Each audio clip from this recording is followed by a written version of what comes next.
What's that? I'm not saying she's gonna get it, so she's gonna.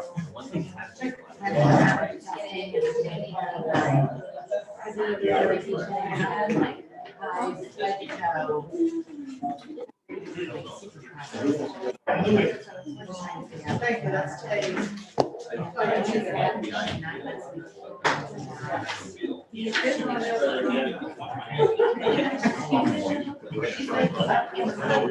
don't mind looking at his back. He's probably gonna say, just in case I have to get out there.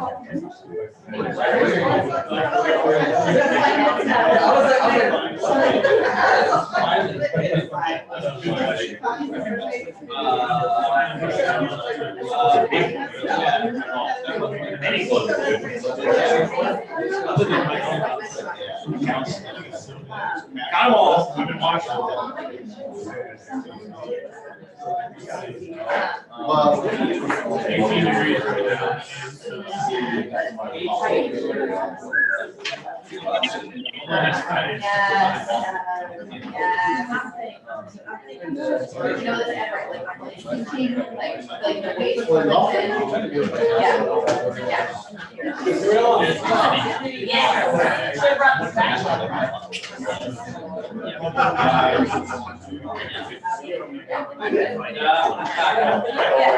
This comment was not about. I don't know if I have time to learn.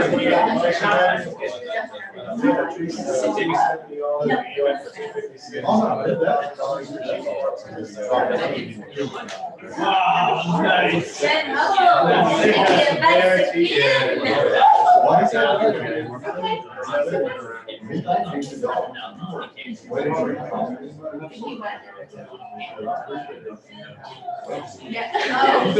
we gonna do high red chairs, or are we just gonna stay on? I like high red chairs, it's very Oprah. If you're behind the you'll get your camera and in front of it, they'll see your back. That's fine.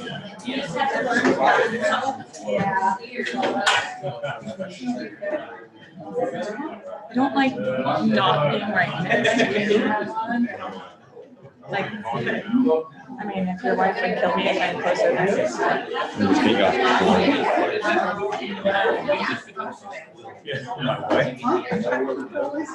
Remember, we went to dinner, you were like, my wife would be in the fetal position right now. Oh, no, she, like, if she watches it, she will be.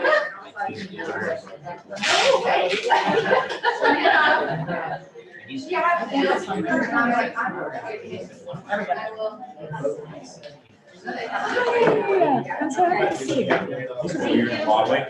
Yeah, this is what I was gonna say, like, it's kind of a funny, I have to learn how to sit on these chairs. Wouldn't you agree? you guys know this? So guys, we're just figuring like how to balance on these chairs. Those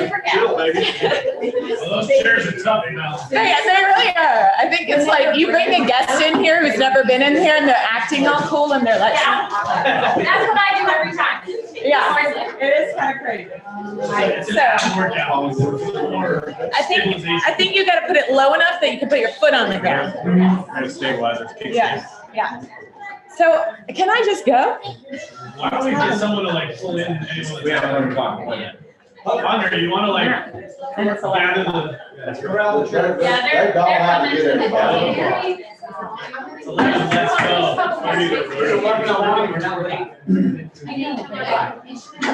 There's a couple seats left.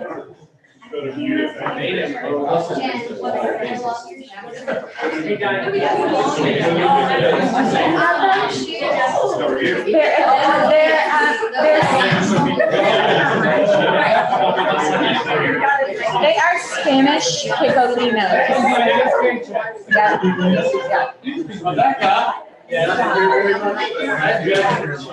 Eagleinos. Yep. Huh? I know, very cute. This is so I can still look pretty while I'm hiking through the woods in Asheville. Need the back one down. We're trying to turn back. Oh, hey, there it is.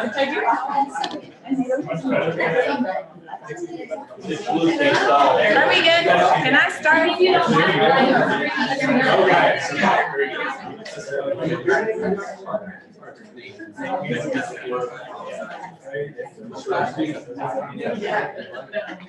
Oh, look at it.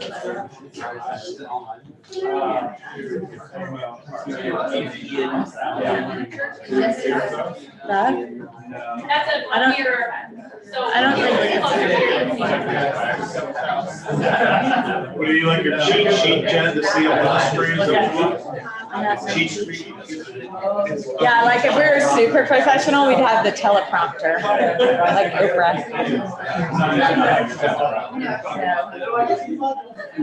Are we good? We're good? Okay, everybody, good morning. Did everyone get a coffee or something to enjoy, hopefully? Well, I just want to welcome you to our first kind of team meeting / sales meeting / whatever we want to call this with Jeff Stewart. So yay. So what we're going to do today, because a lot of you have said, who is this guy? And what is he doing here? Yeah, so we thought it would be really great just to kind of have a family atmosphere. And I'm just going to talk to him and ask him some questions that people have been asking me knocking on my door. Like, what's going on? Because I think that would really help. So basically the way we're going to do it is we're going to talk about Jeff. Oh, I'm Jen Hubble, like the telescope. That's how you'll remember. Anyway, we're going to talk about Jeff. We're going to talk about market center structure because there's been a lot of questions about that. Some people just don't know. If you know how a market center works, top to bottom, raise your hand. Okay, so 50-50, maybe? Okay, we found out this morning. Great. Nate's been with our company for years. And then we're going to talk about vision. What is vision? What does a vision look like for our office, for us as individuals, and all of that? And then y'all get to raise your hands and say, well, I was actually just wondering what your favorite sandwich is, or whatever you want to ask Jeff. So, yes. So does that sound good? Yeah. Okay, well, let's roll then. Hi, Jeff. Hi. So, One of us will fall off these. yeah. Yes. I do want to say that I met Jeff maybe 3 or 4 weeks ago, not very long ago. And I woke up one morning and I have known Jeff obtusely. In the sense of like known who he was because I do a lot of business in Asheville and Hendersonville, even though I'm not a part of his market center. And I just was like, this is so weird. Why have we never met? And so I literally just texted him one day. I said, we've never met. I'd like to meet you. I think it was, this is so weird. We've never met. Yeah. And so I was like, hi, I want to meet you. Are you available at 11 today? He's like, who are you, weirdo? So we met and I just, it was great. And I was like, I love this guy. He's just as driven as me. Let's go do some stuff. And so anyway, so it was really great. And I was very inspired. And whenever you walk away from someone inspired, you got to ask yourself why. Why was that a great conversation? Is it just because we both have personalities that match, or is it because there's some underlying commonalities that help us work together in a really incredible way? And so I think that can happen with somebody who is a leader of your organization. It can also happen with one of your clients where instantly there's just a good rapport. So anyway, let's just get into it. Jeff, can you just tell us your story? Like, It took me an hour and 10 minutes less than I did. you have 7 minutes Okay. and 32 seconds. So, hi, I'm Jeff. Yeah. So my story is, I'm going to give you the cliff notes. I'm super high D. So you ready? It's going to be a journey. Non-traditional student, which means I was no good in school. Okay. It was weird for me. I didn't open a lot of books. I got see you laters and made my way through school. Is that a success story? No. So basically, when I got out of high school, I went to play a couple sports in college. That lasted about a month. I had 5 last semester senior roommates in the athletic dorm, and I was a first semester freshman. That didn't work so well. Came home, did some work, went to Maine. Maine was the first time I had some sales experience. It had nothing to do with the cycling industry, but I was like, I'm gonna try sales, right? So I started working on a bicycle and kayak shop. They set up a profit percentage bonus. I was managing it, and they said, hey, if you grow the business, you can have X. So I said, all right, cool. Long story short, end of the season, we doubled the profitability of that bike shop. And next spring, I went back to Maine, and they said, you made too much money for a 20-year-old, so we're going to hire somebody else. And I said, but your business doubled by what? Right? So that was one of the key things in my life that at that moment, I was like, from a leadership standpoint, that's not the way to attract talent. It's not the way to retain talent. So go from the bike shop up in Maine, go back to school because I had dropped out of school. Went back to school, got a business degree from the University of Georgia. And during the University of Georgia tenure, I saw a guy with a bicycle brake on the back of his bike. What's this have to do with real estate, right? So I said, that's really cool, but I've never seen that before, but I would change this, this, and this. And he's like, oh, I designed that. Long story short, I go home, I go to his house the next day. He's got one CNC machine in his basement. We design a cycling brake. That cycling brake, we go from about $60,000, $70,000 in orders to $1.4 million in bicycle brakes in 1 year. And we're on Tour de France winning bikes all over the magazines. Hottest thing that's ever hit the cycling industry. We had a patent on it. We crushed it. Guess what happened? He said, we were partners, right?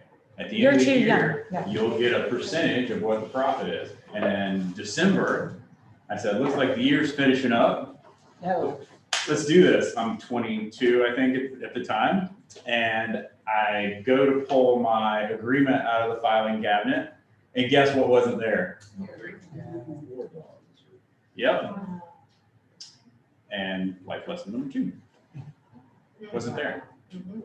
So after my wife hated her job, I've been asking her not to quit her job, and guess what I did? Quit my job, no plan.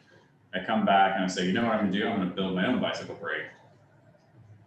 I make a bicycle brake. This is all relevant, I promise. Make a bicycle brake with an engineer in California. It takes off. Does really well. It's a different design, but it's doing really well. Company, I won't say it in case this ends up online, but a company said, we're interested in buying you out within the first 60 days. My partner gave them a break. They came back 3 days later and said, we've decided it's not a good fit for us. I was like, that was weird. They flew it to Asia, reverse engineered it, and had it on the market in 3 months. So that's in number 3. Right? So guess what? I got mad again. So I ended up starting an e-commerce business in the cycling industry, doing really boutique bicycles and special parts. And I was like the guy that knew the weights of everything and how to get special parts. It was a company really similar to another guy that his name starts with Jeff. It had a drop ship model where I said I had stuff, but I didn't really have made agreements, and they were shipping right from the industry. 2 years into that, I'm in Asheville visiting. I'm living in Georgia at this time. I'm in Asheville visiting, and I'm with my friend who's been trying to get me in real estate forever, just riding around with him, and he stops to pay his taxes. It's like October, whatever late filing day is, right? And I watch him write a check for almost $70,000 as his tax payment. And I get out and start check phone and do the math. And I was like, oh, you made a lot of money. How do I do that? Right? That's crazy. So he's like, oh, I've been trying to get you to do this forever. So This is a good recruiting tips. yeah, totally. Do you want to see a tax bill? So a year goes by, and that's stuck in my mind, right? The next year, 2008, anybody remember what happened? I'm sitting in the living room of my house. I'm watching the ticker. I'm watching everything online, and literally the economy's collapsing. Real estate market's collapsing, and I have this sense of I gotta do something. So I saw my e-commerce business is doing incredibly well. We're probably 3 or 4 in the industry, not making money to put it back in the company, but we're doing really well. And I realized at that moment, I'm looking at a flat screen TV like that, but maybe not so flat because it's 2008. And I say, I can't give my wife the life that I want her to have based off where I am right now. I don't have a path. I don't have any way to get there. So every time I tell the story, it's funny because I would walk into her bedroom, which is actually our bedroom, but we've been married for a year, and I say, I got a crazy idea. She's reading a book, she looks up, she's like, what? Because my personality is, crazy ideas all the time. And I said, I got this crazy idea that real estate market's gonna collapse. I wanna go to Asheville, I wanna figure out real estate, and everybody's getting out of the business. It'll give me a chance to learn the business, and as the market appreciates, and as the tide starts to rise, I can rise with it. And I'll never forget this. It makes me miss you every time, but she just said, I trust you. I had $350 in her checking account.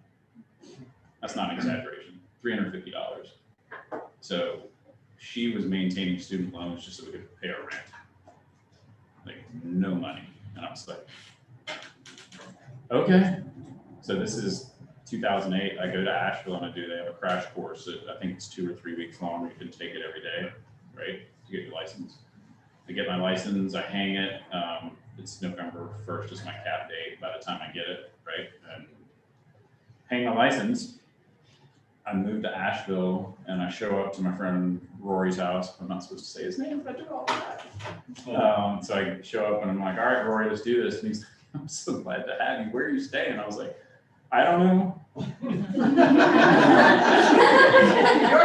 But I've been married for a year. My wife just said she trusted me and I'm not going home failing. So to put that in perspective, I moved away from my wife a year into our marriage to create a different life. The only place I had to stay was Rory's couch. So Rory, he said, you're welcome to stay with me. I said, I can't afford to pay you rent or anything, but I'm gonna do my best. Rory had I know it's over 7 minutes, but you get over it. Had a Keller printer that rotated toner every 45 minutes that sat next to his couch. And I slept on that couch for 2 years. Every 45 minutes. So I'm 6 months into the business and I get a call from Bank of America, I probably shouldn't say that either, red and white and blue company. And they offered to raise my credit limit. This is during the crash, right? We're 6 months into the crash. Things are getting worse by the day. And I say, are you crazy? I am spending more than I'm making. I lowered my credit. I've never missed a payment on anything. And I get a letter 3-4 days later in the mail that they tripled my interest rate because I was a high risk candidate. Wow. Which sunk me. So I couldn't pay my bills, even though I was living rent free. I didn't have a way to pay. So I pack up the car and I walk upstairs in this condo and I tell Rory, I said, Rory, thank you so much. Okay. But I say I failed. So he says, no, you didn't. I've never had more confidence in anybody ever. He writes me a check for $10,000. He writes that check and he says, you'll focus on your business because you won't be able to do it if you don't have the money to know that you're okay. So focus on your business. He said, you've got this. And I unpacked the car and I went as hard as I could go. And 4 months later, it's back in the car. Do you going home to your wife after you've been gone for a year? Not something anybody wants to do, right? Rory writes another $10,000 check. Three months after he wrote that second check, I said, I can't pay you, Rory. And he said, it doesn't matter if you never pay me. I believe in you. 3 months later, it was fully paid back. And I was depositing money, saving money. So when we talk about my story and what drives me, that's what drives me.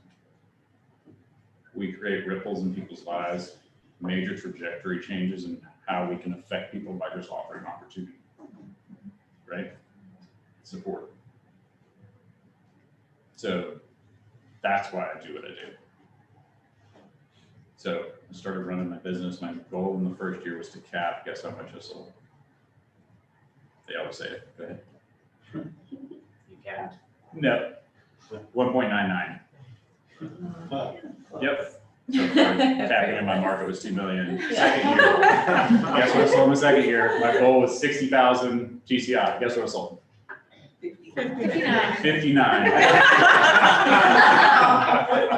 Goal was 100 grand third year. Guess what I sold? 99.9. Oh. Like you can look at my multi-year trends, it's hilarious because these numbers are real, right? So that's a testament to where we put our target is where we land, right? So that's why I'm always encouraging people to stretch. Let's go 1% more. Let's go 1% more. So long story short, the first day I got into real estate, I did one thing. I printed out the MLS and I put the top 25 on the monitor, the computer monitor. And I said, I don't know who number one is, but I want to be number one. And Rory's like, good for you. Yeah, you can do that. Yeah, I believe in you. I'm like, so like one of the markers of achievement for me was on year 7, I was number 1 in the MLS. So I went from 2 years on that couch because I couldn't afford to move. My wife had to stay in school another year. We spent 2 years apart because we couldn't afford to have her come up. So she had to, like, I mean, she was getting her degree, but literally we needed the money to live off of financial aid. So year 7, we're number 1 in the MLS and built a team based off of leverage because I realized one thing, and my mantra is you can't penalize people for your success. So when I see people that are struggling to keep their business going and I ask them like, do you need help? And yeah, I'm starting to drop balls. What that means is you're treating those clients on an individual basis in a different way than you would treat them if you only had one client. So I never wanted a team. It wasn't an ego thing. I just, number one, cared about how do I service my clients and how do I create that incredible value proposition and experience. So leveraged out a team, built that up, and moved into team leader in Asheville 4 years ago. I haven't been, I'm proud to say this, I haven't been in a house in 4 years on the buy or sell side. And we did 1.7 in GCI last year on my team. I don't coach them. I don't 1.7 GCI. Yep. In our market, we do a lot of luxury and kind of a higher price point. My wife's a boss at marketing, and I've got some if you guys want to see it. We do lots of stories around marketing, lifestyle. We don't do traditional marketing, and it works like crazy. So we do a ton of luxury and moved into team leader. What's cool about team leader, Asheville's a strong market. So we're doing over $1 billion. We've got market share, Agents? 457. 467 today. That's in the, if you're talking about the market center, $1 billion in the market center. $1 billion in the market center, yep. 467 agents. We got 6 locations. And one of the things I'm proudest about is over the 4 years that I've been there, we've created a leadership team where it's so strong, they don't know who the leader is. So when I look at why we're in Greenville Drive and why this is exciting for me, in Asheville, literally everybody on the leadership team has accountability, leadership skills, professionalism, and there's no like weird hierarchy. It's like, there's no like, hey, I need to talk to so-and-so. It's whoever's there. We have really descript relationships and channels to go through like, oh, this is the way you get help. And that's one of the things I'm looking forward to in this market center, really delineating what are those channels, and how do we get the service that we need to you agents, because if we're disrupting your rhythm, we're disrupting the rhythm you can provide to your agents, or I'm sorry, to your clients. So number one should be your business with your clients, right? If we're not empowering that and pushing you guys forward on that, then isn't that job one? How do you show up for your clients? Who are we as Greenville Drive, and how do we show up for our clients? Okay, so all the questions are answered. Is that 7 minutes? Also, don't follow. It's interesting because, I mean, I asked the ALC last night, like, what questions do we need to make sure we cover? And a lot of that, you know, I think it's important for us to see that someone has had success, right? Yeah, I remember I told Haro this a couple days ago. Years ago, I told Haro all the things I wanted to do, and he's like, that's great, Jen. So you need to do some of that stuff first before you have authority and can tell other people how to do it. And I was like, oh, I didn't want to hear that, but it was true. And so, in other words, you can't be good at teaching somebody else how to do something until you've created some mastery in your life over it. And so I think that one of the things that I feel so thankful for is that you created some mastery. I mean, anybody else in here like sell get 1.7 in GCI last year, you know, so yeah. But we've got something that we can learn from, which I think is really important. If you could say, because kind of going back to the big why and Rory, and like, I think not necessarily your big why is like, I just want to hand out $10,000. So if you guys were thinking that, probably not, you know. Yeah. But No, the truth is sometimes but sometimes the heart behind that is what I think is pretty amazing. And so can you a little bit more put together your big why? Sure. Wrapped around that? So if we look at how, so the overused statement is the ripple effect, right? We talk about like, what's my ripple effect? Like, I think that's great.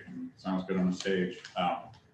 The truth of the matter is I refer to them as accelerators. So when I go through my life, I literally can tell you it was a woman named Claudia Sherry who got me into Carolina Day School in Asheville when my parents couldn't afford it by telling me it was an athletic scholarship, when in fact she went and fundraised behind the door and then got me into that school. She accelerated my life. And then I've got these two mentors of mine, Harry and Dave, that funded that startup of that company.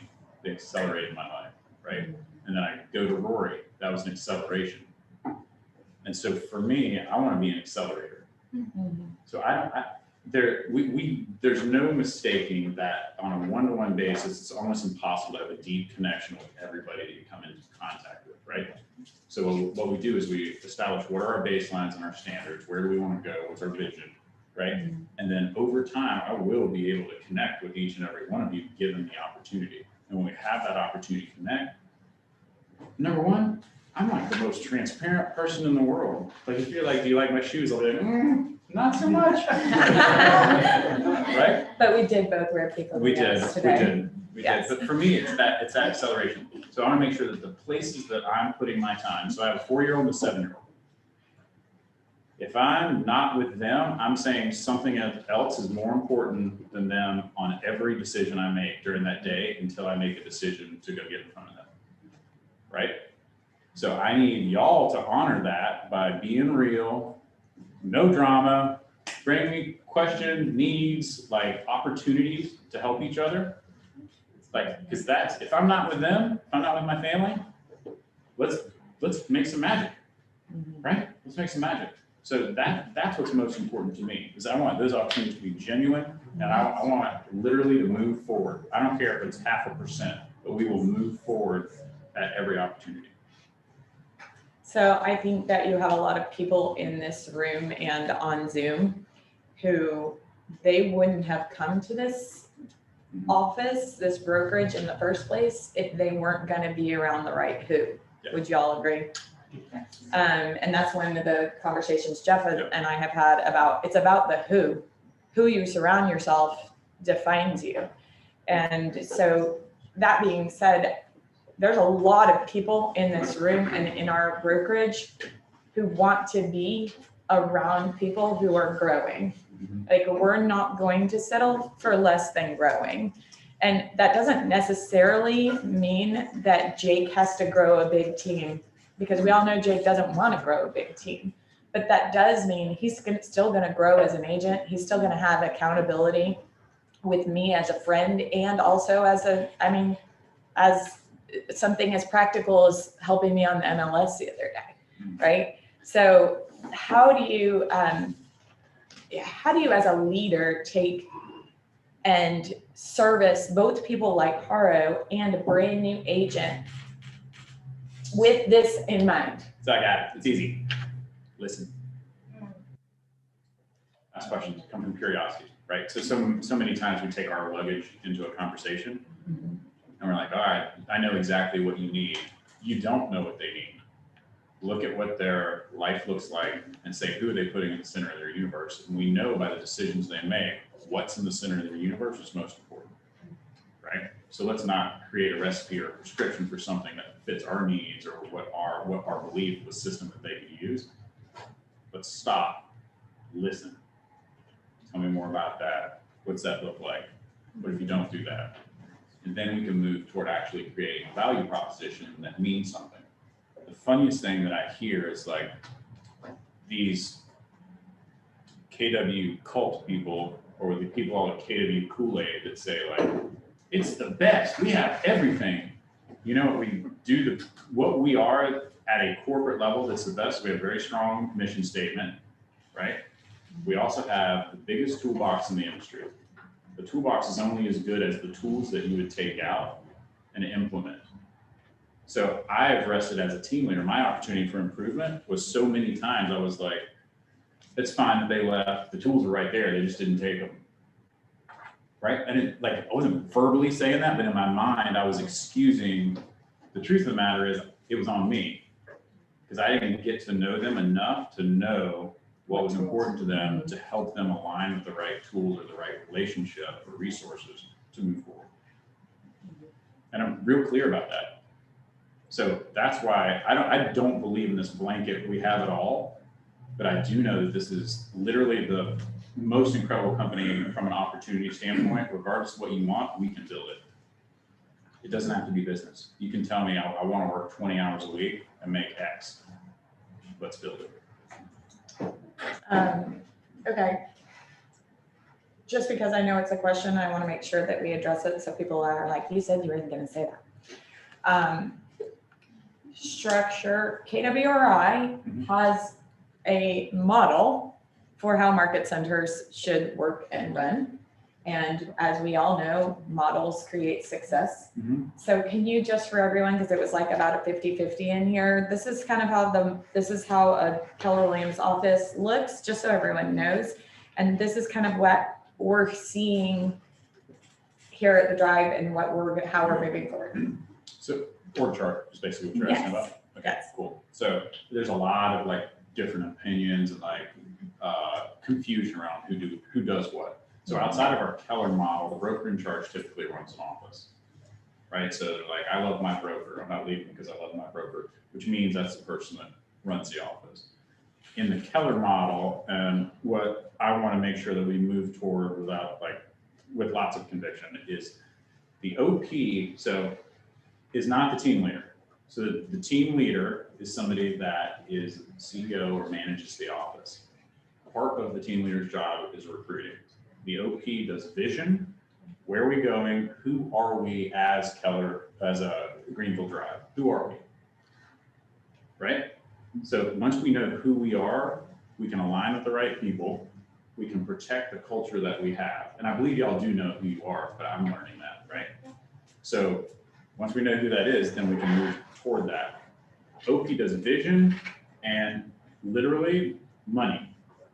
So the job is to make sure that we create all the value we can, make sure that our business is running efficiently, and that it's a business, right? So that's the OP's job, and then to support the leadership staff and cast the vision and make sure we stay on course with it. Team leader, manager, CEO, recruiting. BIC, compliance, contract stuff, PC, growth, MCA, books. What else with books? Value.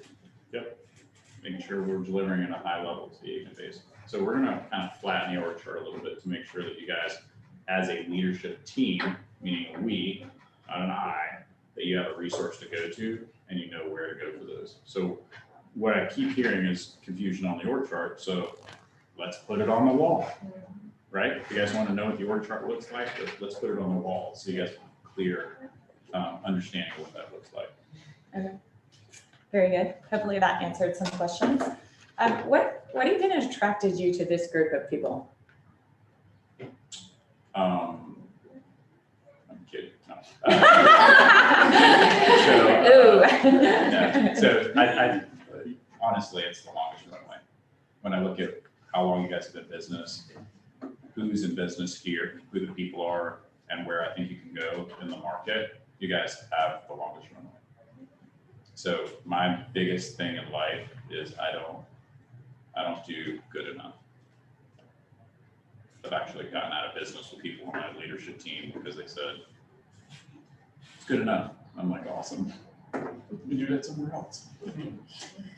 So what we want to do is we want to move forward and be in a continual state of growing. That doesn't mean a state of growing toward more money, but that means that you're moving forward and you're learning. The best asset I have is I always hire people better than me. I surround myself with people that in their silo, they're always better than me. And I'm so comfortable with that. So Awesome. you're gonna ask me, one of the questions is, what's my biggest real estate success, right? Yes. What's your biggest real estate success, Jeff? Funny you ask that. So this will tell you a little bit about who I am, but I've had a lot of markers of achievement, right? Like little things that were supposed to mean something to me, and I don't celebrate. I literally don't get joy. Like, you know, some people are like, I did it. And flip. I'm supposed to flip a table today, right? I did the cry part, but I haven't flipped the table yet. Sorry about that. My biggest real estate success is really easy. So my third year of real estate, my EA bought a house. That's literally it. She was unemployed in her parents' basement because of the downturn, right? She lost her job, had to move home. I found her through like Indeed or something. She went through the really messy part of somebody with their first EA, helped me build a business. And literally in the third year, she had 2 years of income and she bought a house, right?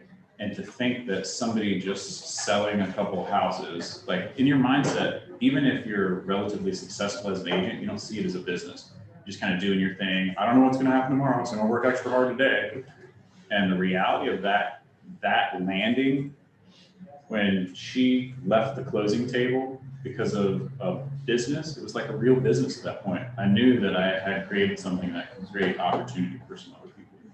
And that actually created a sense of joy for me. And I still look for that.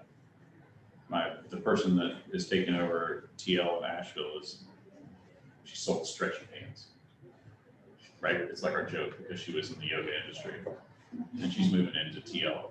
She came in as a EA 4 years ago. She's moving into TL. And when we did our CV process, which I'm not hearing a lot of CV process in this room, so I will help anybody that needs help with CV process. We're the best assets we have in Keller. But when we did that, she put out her 5-year goals, and she was sitting in my office a couple weeks ago crying because I've hit them all. everyone. That's awesome. So the CV process is short for career visioning. So whether you're hiring people on your team or the market center is hiring another staff person or whatever, part of the CV process is there's a vision interview where you're going to put, this is where I want to be in 5 years in these 4 categories.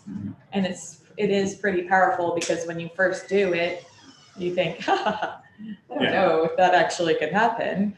And then 5 years later, right, you've got So I think a lot of this is about acceleration. I mean, that's a word that I heard you say, and like, how do we help others create big lives and have awesome stories? Yesterday, a girl that I brought into Keller Williams about 18 months ago called me in tears. She was at her office awards ceremony. She was Rookie of the Year last year, and she sold almost $10 million in production last year. And I'm the one who took 5 minutes and said, Dina Peterson, get your real estate license. You will be awesome at it. And her GCI was 189,000 last year. It's awesome. Like, that's the stories that I'm like, Yeah. It's a feedback. that's better than me selling 80 homes last year. Like, I feels don't know. It's a totally different feeling. And so, anyway, I'm really excited about that. And that being said, there's a big word that has a V that a lot of us have been talking about and asking big questions about. Like, what does vision mean? Because without vision, people stumble and they don't know where to go. And we have had some amazing success. Yep. For those of you who don't know, we are eight in the Five. what in the region and in the. Number one in the region, number 8 in the. So we were number one in all of the Carolinas last year for growth, And during the growth phase, for a market center in the growth. in the phase. growth phase. That doesn't suck. No. That's amazing. And we were number 8 In the country. in the country out of 770 something offices. So we're not here in a position where we're like, oh, Jeff, we're a quicksand and we need help. Please pull us So up. I don't align with losing teams. I'll just tell you. I don't do it. I don't do it. I'm type A, I win, and I will seek to help somebody that needs help, but I don't do good enough. So I'm not here by mistake. So what do you do? I've heard a saying, the best time for a victory is right after a victory, Yep. because you're all pumped up about it. So what do you do with the number 8 in the nation company? How do we go even further? Like, how do we slingshot from where we're at? Yeah, so that's, So could you tell us what vision is and then what you see that we could be? so how familiar, are y'all familiar with the launch vision that you guys have? Yes, no? So that needs to be on the wall. Probably not. Right. Yeah. So I would say that needs to be on the wall. We need to be really, really clear about that. It's kind of long. I don't know if you want to do it right now, but. Not that. Oh, please. Almost fell. So the goals, be number 1 real estate brokerage in the upstate, number 1 in the Carolinas region. Like, these are big, big goals, right? What do you think we're saying if we're already number 8 in the whole country on growth? We're on track. Right, so this is when we accelerate. So a win comes right after a win. I'll just go through these. So develop 20 millionaires, develop 10 people who earn $100,000 a year in residual income, develop 30 national real estate coaches and trainers, develop 20 franchise owners to give an average of $100,000 a year local charity, develop 10 $50 million businesses, launch 10 multi-location real estate teams, be a thought leader in Greenville, be a magnet for national real estate training, and to sell $1 billion in real estate in a year. So that's our core vision that we launched. That did not change.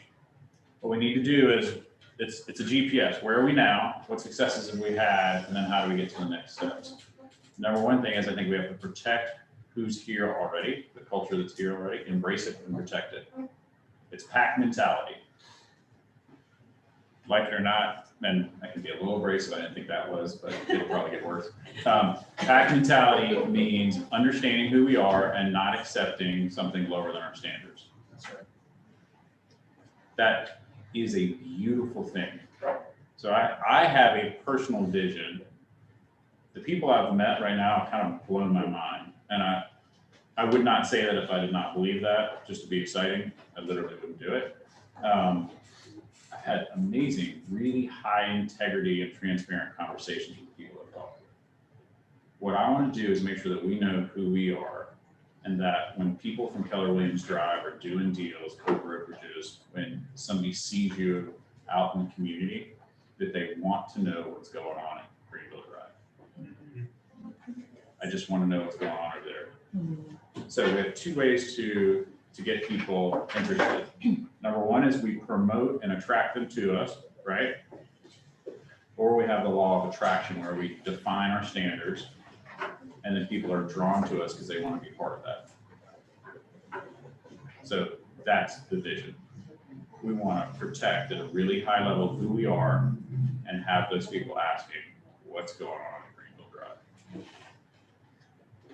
So I'm Simple, hearing but it's not that easy. the vision is basically a standard of excellence that is Yeah. outlined with some basic bullet points of goals. Yep. It's just being awesome. You guys know, Yeah. but I didn't mean to interrupt you, but there are brokers that you work with that when you go into the deal with them, you say, oh my gosh, I'm so excited I'm working with X. I know the transaction's gonna go well. I know we're gonna have high level of professionalism, right? We've all felt that. If you haven't had that transaction yet, you will know what that feels like. They're literally, even when you submit the first offer, this deal's come together. Regardless of who the clients are, you just know this one's coming together. And I have a saying that I use from a coaching standpoint, it's shoulder to shoulder. So we'll get shoulder to shoulder with the people in our industry and show them how to do deals the right way. This is the way we get a deal together. This is the way we get it closed. This is the way that we, from a fiduciary standpoint, protect the best interest of each of our clients with the goal of getting things closed. That is what is going to attract people to us. I'm pretty pumped about that, not gonna lie. So I think now is a good time that if you have had any questions kind of come up in your mind, if you could be sweet and succinct with your question, that would be awesome. First, Mark. I think I just need to help this situation a little bit because I know all the players. I'm new here. I come from another Keller Williams firm. I split between the firm that he's coming from, Professionals in the Drive.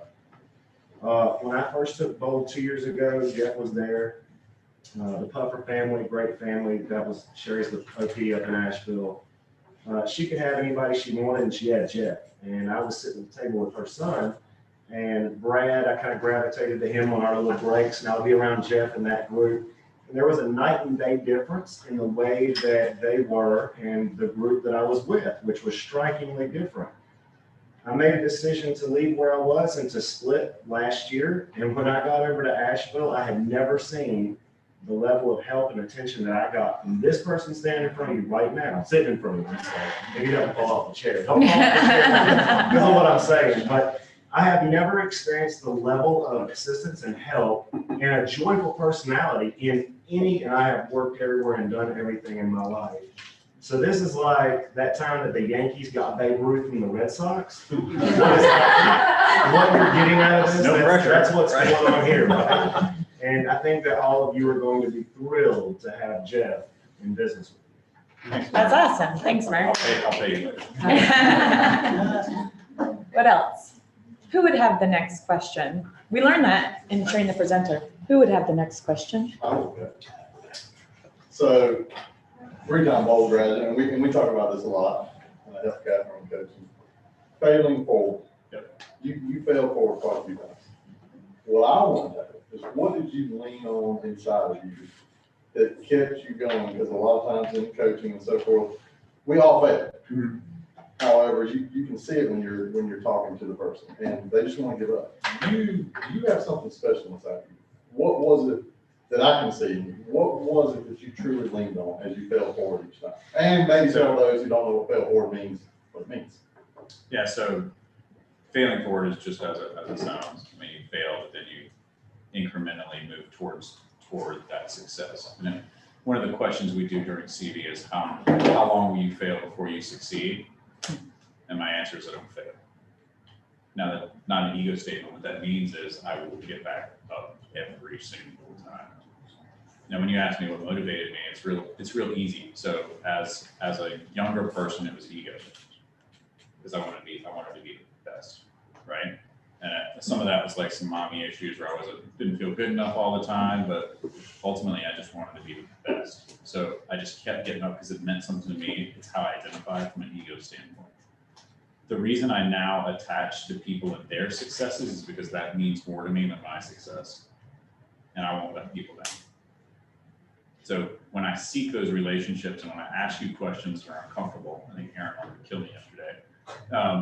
It's because I'm attaching to your success because that's what gets me back up. And I don't know, I mean, we don't know, but I don't know if I would get up if I didn't have those people counting on me. But I've created such a wide net with so many tentacles on it that I won't not get up. It's because I have to be there for these people. Jake? I'm Jake. So my question is, so here in the last couple months, we've had a few ambiguous things that have happened with top people in our office who are no longer here. And I know that there's a lot of people who may not have outright said it, but their trust is wavering. What is your plan around getting everybody back on the same page moving forward and getting the people who need to be here hired? Sure, yeah, so it's, Such as the team leader. yeah, so it's literally about the people. So the conversation we're having right now and understanding who I am, what makes me tick, and what our vision is, first thing we have to do to move forward is know where we are. So the idea that like Jeff's gonna fix everything is literally not true until I know what, if anything, we need to fix. So what I do first is I move them and I listen, I get to know people, and I find opportunities for improvement. And then with like uncompromising conviction, we will move toward success. And we'll do that literally arm in arm. Like it will be based off of the relationships we have in here. And that's why I said it was pack mentality, because it's not about the one alpha in the pack. It's about the pack as a whole. It's much stronger. So what we need to do is understand each other, understand what that vision is, and go toward it. We know what the vision is, right? You heard my vision on top of what our fundamental vision is. So now it's a matter of getting in, supporting and enhancing those key players. If we need to fill things, we need to fill things. Like we don't have a acting team leader right now. We have an interim team leader with Aaron, who's, if we could just take a minute, rushing it.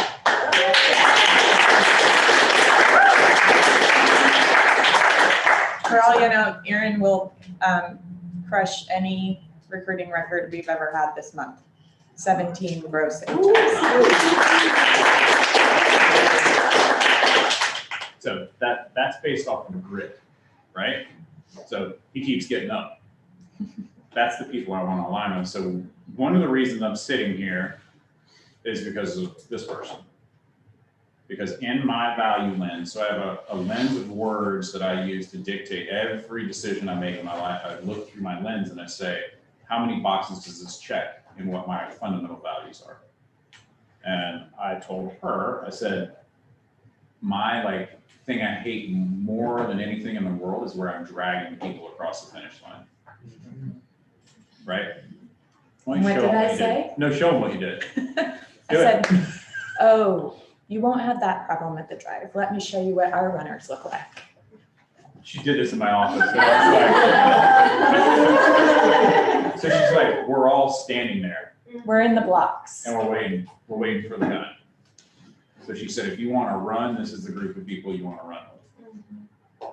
And that for me, like, that's what I needed to hear, because I'm tired of dragging people. I'm tired, right? But what I do want to do is run with people that are successful and have the same end goal in mind. Awesome. And she really did do that, honestly. I did. I was like, She said, do you know I'm a visual person? I said, no, but I'm glad I did that. right. Okay, so we have 9 minutes left, Deanna. Were there any other pressing, I think y'all can kind of get a real idea that Jeff is a pretty transparent person. He's pretty direct. he has no problem with you asking him questions that maybe you feel like shouldn't be asked, because that's not allowed. Just ask a question. Just don't ask if you don't want the answer. Yeah. Okay. And so I want to also respect everyone's time. And I know Deanna has some stuff she like. We're gonna do, Diane's gonna do awards really quick, and then we're gonna let Palmetto just. first. Okay. That's awesome. All right. Cool. Is this supposed to be? No, I'm, Like team meeting awards, like February. sure, come on in, Stuff. come on in, guys. You finish wrapping up, Jen, and then. Okay. We'll ask one more question while you're doing that. Go ahead. So this is kind of a long way that I'm trying to put together in my head. I'm ADD, so you gotta kill it. So, history repeats itself, right? And since we're coming kind of sort of out, well, hopefully coming out of a pandemic, and right now this market is a fraction of what it was last year in terms of the number of houses that's available, what's available in the market. So we were in the thousands available last year, and now we're just like, I think 700, I counted last night. So for someone like myself, too, I've been in real estate for a couple of years, but I've never really been, I just had a very tumultuous experience getting, and I'm like 3 weeks in here at the drive myself. So, thank you.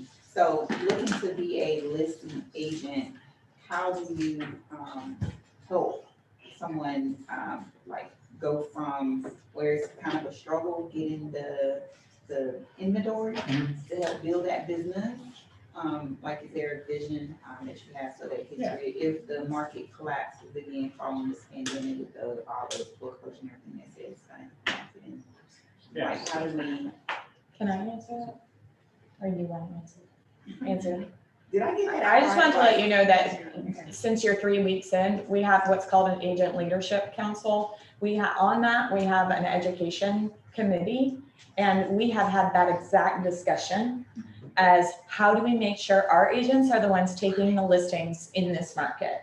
How do we train you to make sure you have enough classes on how to work with sellers, how to win listing appointments, all of that stuff. So we're working actively on making sure that we all know, in order to dominate in this business, you got to take listings. So Quick shameless plug and group coaching today, live listing presentation. perfect. Awesome. I am not signing, I am not signing. And I have one. How many homes closed compared year over year? What's the amount of homes closed though? I bet it's consistent or up. In the upstate, Yeah. 2,400 per day. So is that? That's up 11%. 11%. It's up. So the reason to say that is because that means business is up. So we hear a scarcity mindset on it's hard to get listings, but the bottom line is people are closing transactions. So just as we move into that and do more training, we'll get into like, this is how you make sure you're one of the people closing the houses, because they are closing. Awesome. Y'all, come on up. Don't try and sit on this. No. Death trap. The chairs? Yeah. We've had experience. Oh my God. Oh my goodness. That one's loose. Yeah. Who's in charge around here? So good to see you guys. I'm Nate with Palmetto Mortgage, and you I'm Brett. introduce yourself. Yep. And we are so glad I see so many of y'all here. Like, this is the most we've seen in, I think, pre-pandemic. So like, this is awesome. We love supporting you guys. We hope that we have brought value to you over the years that we partnered with you. We do pretty much every kind of loan other than like a land loan or construction type loan, but even those, we've got sources that we can help connect you with. So thank you so much for your partnership. We value it above anything that you could think or know. That's how much we value it. So anything we can do. I know I see a couple new faces, so I'd love to get to know you. Any of y'all love to connect over coffee, lunch, any of that. So please don't hesitate to reach out to us. Yeah. So do you have anything to add to that? No, I mean, just kind of echoing that. It's great to see everybody. So hope you all were able to grab a coffee outside. Most people, it seems like, were able to. Thank you. Yeah, for sure. that was fun. We'll do that again sometime later this year, or maybe again next year. So it was cool. So next week, sure. No, for real, I'm really glad that so many people were able to show up just for coffee. I'm sure that was the only reason that people, but no, seriously though, it's great to see everyone. Love the opportunity to work with any of you guys, however we can support your business. Again, tons of familiar faces, but it's always great to see new ones too. So whatever we can do for you guys, let us know. Yeah, and I know Soleil's not here, but I'm just gonna put in a quick plug for them. Yeah. You guys know they're awesome. If you have never used them before, definitely try to use them because you'll have a great experience with them. Fantastic. I know that if they are the attorney on the deal, then I don't really have to worry about anything. They're just gonna if there's an issue that comes up, they're just gonna take care of it. So they're awesome. But anyway, and if you have anything else, I'm just saying it for Kristen because she wasn't able to be here. She sends her apologies. So Sele is sponsoring some crumble cookies for you all afterwards. We are gonna do awards really quick, so don't leave. Please stay for like 5 more minutes. Diane's gonna be quick. We're gonna go through that. We appreciate you all being here. Thanks for coming today. Thank you guys for the coffee.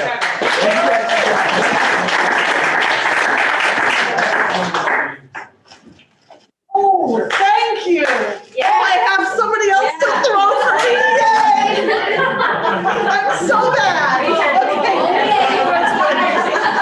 It's because I'm avoiding the lights and I'm getting up the back. Okay. Yes. So Jeff's new title is duck thrower. Yes, I love that. Yell duck as you chuck at the rest. No, okay, you're gonna just go awards. No, I meant the partnerships. Keep going. Go back.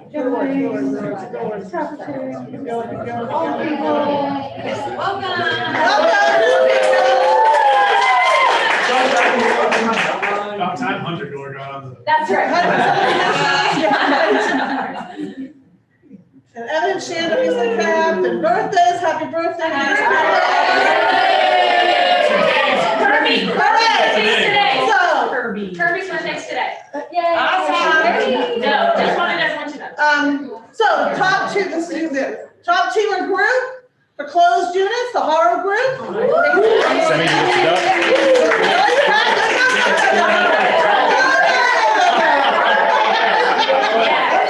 Now look. I usually open hand them. Oh, nice. Second place, turn around, hold. Wendy's here somewhere. She's not in here, but she's here. And then third place, the boy team.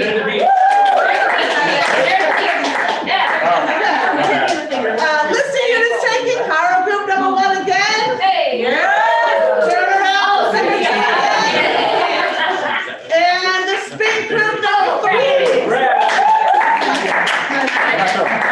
Not here, sorry. I'll take it, Tim.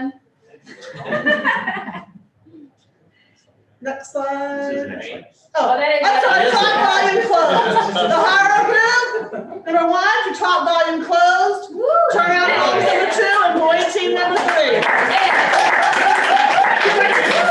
Okay, single agents, closed units, Heather Lestar, number 1.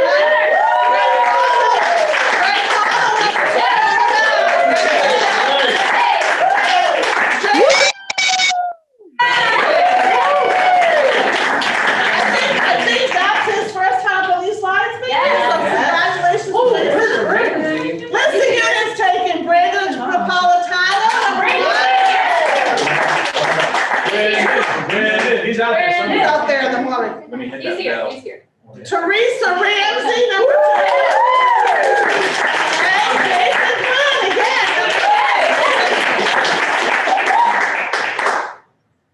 Dad, grab Kyle. Top volume closed, Greg Kyle.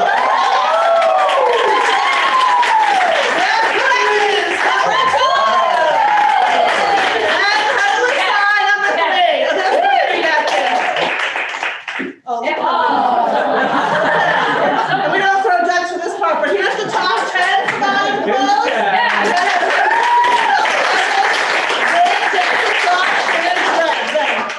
First listing was drive, Christopher Goldman, Jason Quinn, Larry Estrella.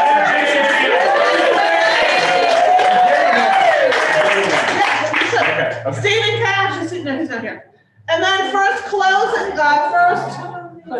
yeah, this is next closing? Did we do? Is that the second slide? Yeah. Yeah, you did first listing and then first. Okay, first closing, Christopher Goldman, Delamore, Doug Socio, and Stephen Cash. We changed ducks for monthly home run. Those are the monthly home run because the baseball's on. Oh, man. Monthly home run. Raise your hands if you're on this so that Jeff Katochia, Aubrey, Brad, Grandin, Chris Goldman, Dan Simlev, David Sitzler, Aaron Bateman, Glenn Childress, Greg Connell, Haro Heather, Janie, Jason, Jen, Justin, Kirby, Larry, Michael Scola, Moses. I'm on there under a different name, but those are mine. Okay, congratulations, everybody.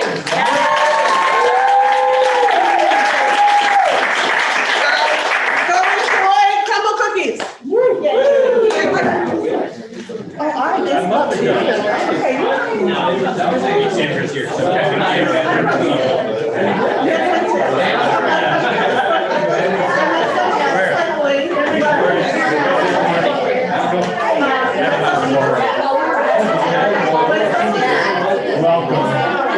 Welcome to your first super spreader event. I know. Sanitize everything.